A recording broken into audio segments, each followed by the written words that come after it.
Yeah, politics and football.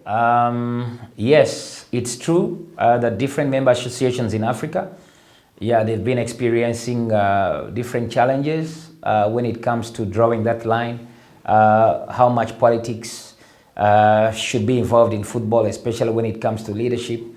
But realistically, politics is always going to play a very, very big role, especially government intervention in football, in trying to see that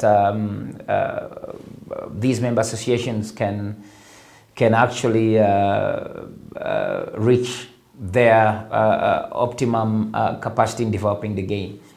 Because FIFA has also been able to draw that line in areas where they want to have those partnerships with the member associations.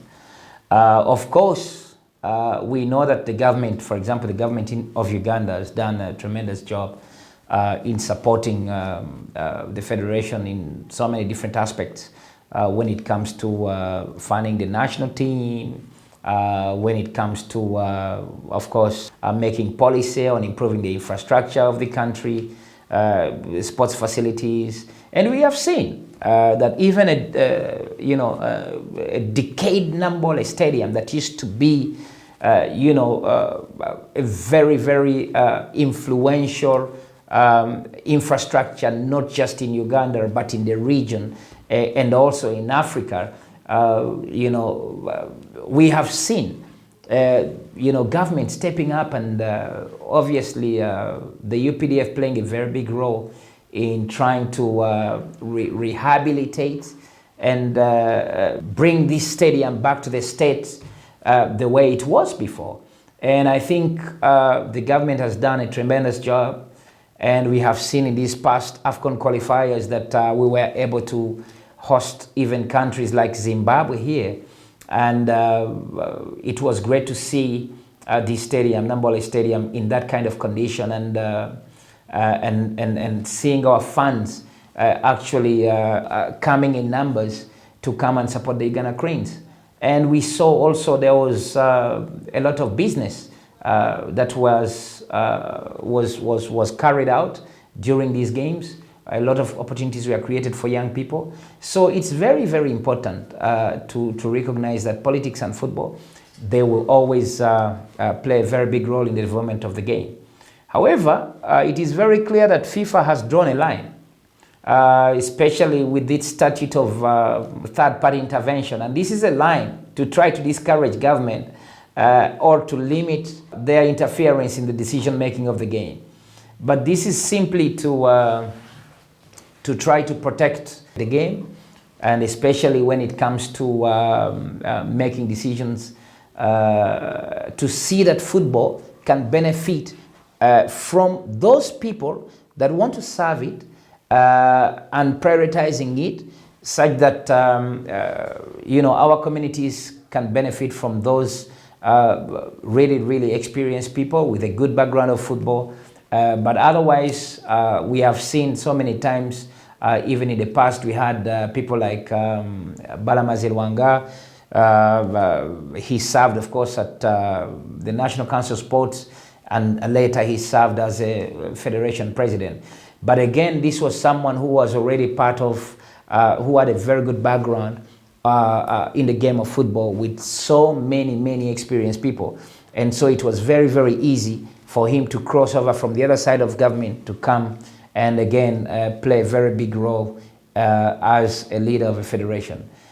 Having said that, again, FIFA has always gotten into partnerships with the member associations to try to work with the government in providing the land. I mean, if you're considering having very good infrastructures, you need to have land, which land belongs to the government. So it is very crucial to have good relations, member associations getting into good relations with the government to see that decisions that are actually made are channeled towards, again, promoting and developing the game.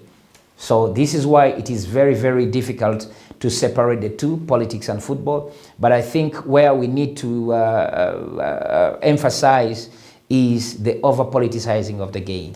we need to have stakeholders coming together and continually having very, very civil conversation with the federation to basically look into all these challenges that our stakeholders are facing, like the football clubs, as I mentioned. They basically lack even the basic things like equipment, and yet all these things are being forwarded to the federation, because it is the duty of the federation to promote the game and make decisions in the direction of improving the current state of football.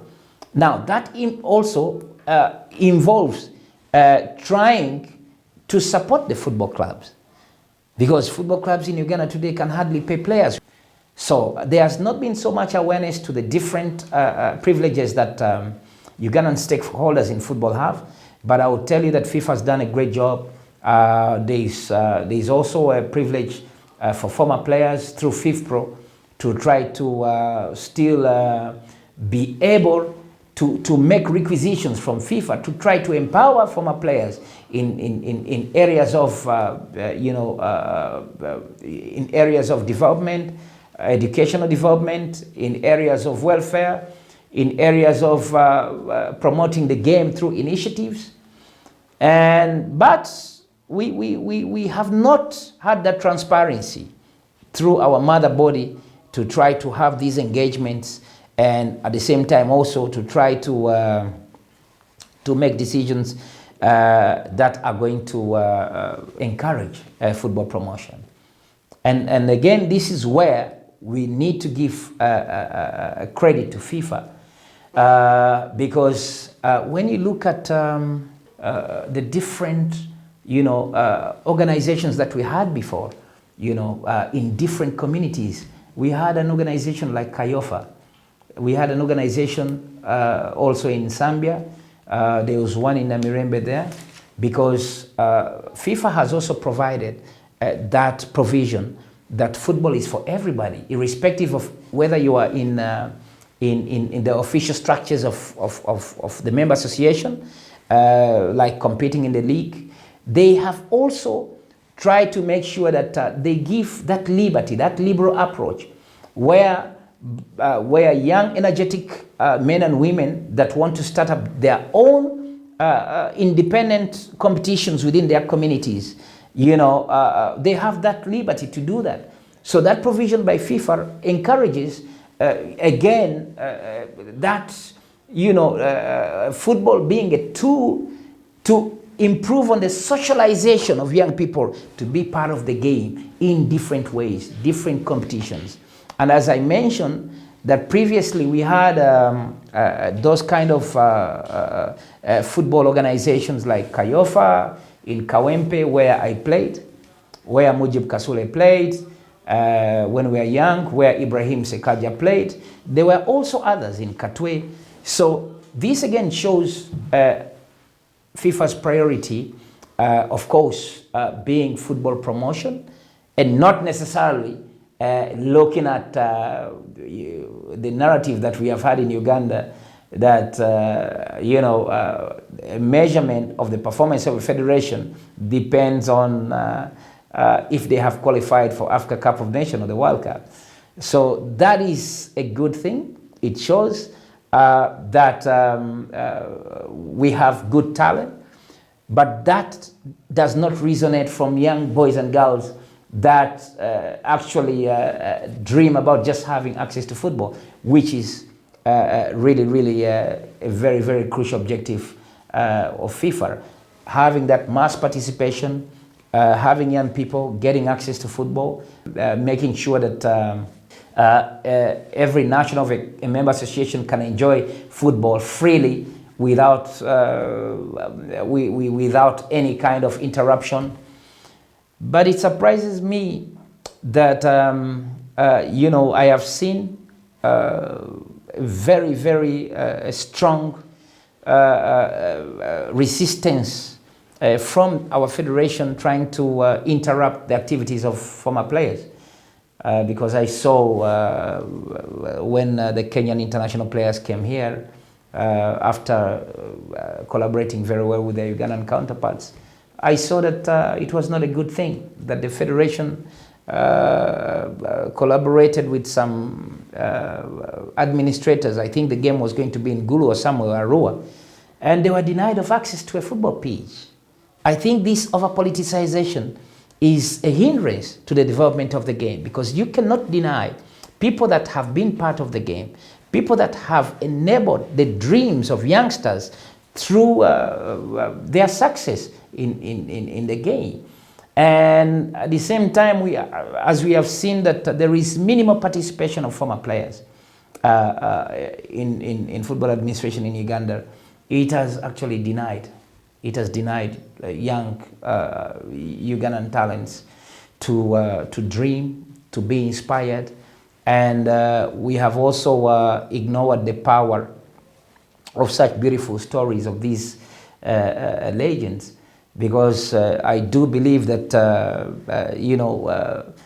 one of the very, very inspiring or a robust engagement of the media and the connection between the stakeholders like fans and the media is those beautiful stories.